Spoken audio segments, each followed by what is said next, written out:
Hello everyone, welcome back to my YouTube channel. मैं Deepika from मुत्ती overseas. आज हम ये वीडियो बना रहे हैं रिगार्डिंग स्पाउस वीज़ा। आपको इस वीडियो में पता चलेगा कि आप किस किस कंट्री के लिए एलिजिबल हैं अपने स्पाउस के साथ जाने के लिए। अब देखिए, मार्केट में तो पहले 5 कंट्रीज़ मेन होती हैं, जो कि UK, USA, Canada, New Zealand, Australia है। और ये कंट्रीज़ तो हम सबको पता है, बट हमें ये भी पता है कि लास्ट 1 साल में इन सब में इतने ज़्यादा चेंजेस आ चुके हैं इमिग्रेशन वीज़ा रूल्स में कि हम लोग बहुत कंफ्यूज हो चुके हैं कि हम किसके लिए एलिजिबल हैं और किसके लिए नहीं। क्योंकि हर थोड़ी देर के बाद कोई नए रूल चेंज हो रहा है, हर थोड़ी देर के बाद किसी कंट्री में कोई चेंज आ रहा है। तो आई होप आपकी ये सारी कन्फ्यूजन इस वीडियो में दूर हो जाएगी, क्योंकि इस वीडियो में आपको उन कंट्रीज़ के नाम डायरेक्ट पता चल जाएंगे जिसमें आप स्पाउस वीज़ा के लिए एलिजिबल हैं। ठीक है। अगर हम बात करें यूके की, कि हम सबको पता है यूके में अब सिर्फ जो रिसर्च प्रोग्राम्स के बच्चे हैं वही सिर्फ अपने स्पाउस को साथ लेके जा सकते हैं, जो कि उसमें स्पेसिफिकली मास्टर्स और पीएचडी ही आता है। कनाडा में भी कुछ ऐसा ही है। ऑस्ट्रेलिया, न्यूजीलैंड में तो ऑलरेडी बहुत ट्रिकी एप्लीकेशंस होती हैं कि थोड़ा सा आपको ज़्यादा सतर्क रहना पड़ता है एप्लीकेशंस को लेके, अपनी एप्लीकेशंस को लेके। तो स्पाउस की एप्लीकेशंस तो ऑफ कोर्स थोड़ी सी डॉक्यूमेंटेशन लेंथी होगी, रिक्वायरमेंट्स थोड़ी सी ज़्यादा होती हैं। तो इन सब कंट्रीज़, ये 5 मेजर कंट्रीज़ के अलावा फिर हम बात करें तो जर्मनी की। अब जर्मनी में भी कुछ ऐसा ही है कि आप अब जिस टाइम पे जा रहे हैं, आप तभी तो अपने स्पाउस को साथ लेके नहीं जा सकते, right, at that point of time. और उसके बाद भी लैंग्वेज रिक्वायरमेंट होगी और भी अलग अलग तरीके की रिक्वायरमेंट्स होंगी, जो कि थोड़ा ट्रिकी है जर्मनी में भी स्पाउस को लेके जाने के लिए।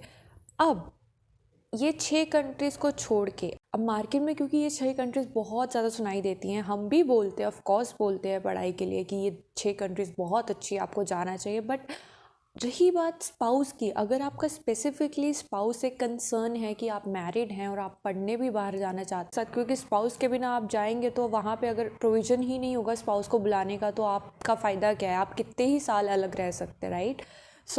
अब अगर उन लोगों की बात करें तो उनको स्पेसिफिकली यूरोप में शेंगन कंट्रीज़ मिल जाएंगी, जिसमें आप स्पाउस को साथ लेके जा सकते हैं। एंड ये भी कोई शेंगन कंट्रीज़ ऐसी नहीं है कि बहुत ही पिछड़ी हुई शेंगन कंट्रीज़ हैं, कि है ना, आप कंपैरिजन अगर करें इनका कनाडा, यूके, यूएसए तो बहुत ही नीचे है और वो बहुत ही ऊपर है, ऐसा नहीं है।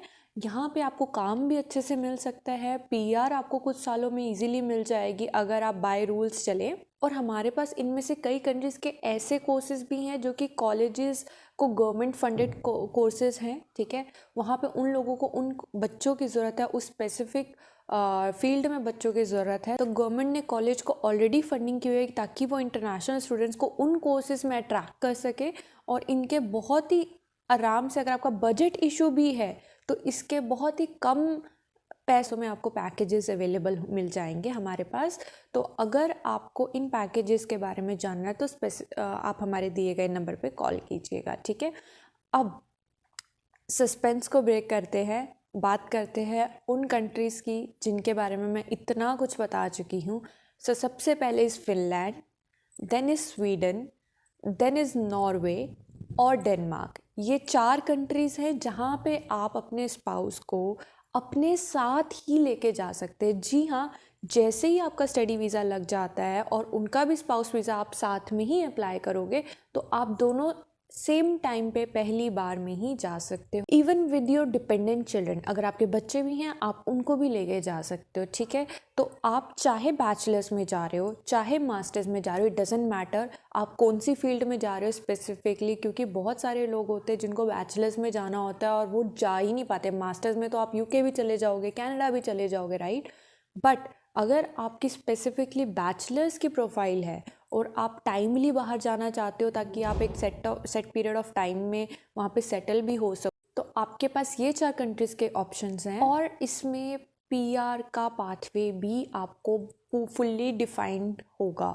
आपको हम बताएंगे कि आपको कितने साल में किधर, कहाँ, कैसे पीआर मिल सकती है, और पार्ट टाइम काम भी है। अब इसमें से 1-2 कंट्रीज़ ऐसी भी होंगी आपको अपने फंड्स दिखाने की ज़रूरत भी नहीं पड़ेगी, आपको सिर्फ और सिर्फ अपने स्पाउस और अगर कोई डिपेंडेंट जा रहा है उनके फंड्स दिखाने होंगे। ये बहुत ही अच्छा अगर आपको 2025 में स्पाउस वीज़ा में या फिर अपने बच्चों को डिपेंडेंट वीज़ा पे लेके जाना है, तो आप इन 4 कंट्रीज़ में अप्लाई कर सकते हैं। इनकी डिटेल्ड इंफॉर्मेशन भी मैं एक अलग से वीडियो में बना, एंड प्लस अगर आपको पैकेजेस या किसी के भी चेकलिस्ट या एलिजिबिलिटी जाननी है, मैं फिर से बोल रही हूँ, आप हमें दिए गए नंबर पे कॉल कीजिए। Thank you so much for watching my video. I hope कि आप सबके लिए बहुत हेल्पफुल रही होगी। आपको अब थोड़ी सी क्लैरिटी होगी कि हाँ ये 4 कंट्रीज़ हैं, अब चलो देखते हैं इनमें एलिजिबिलिटी क्या है, जिसमें मेरा सेट बैठता है मैं उसमें चले जाऊँगा या चले जाऊँगी, ठीक है। तो just to make it short for you ये वीडियो बनाई गई है। Thank you so much for watching. Bye.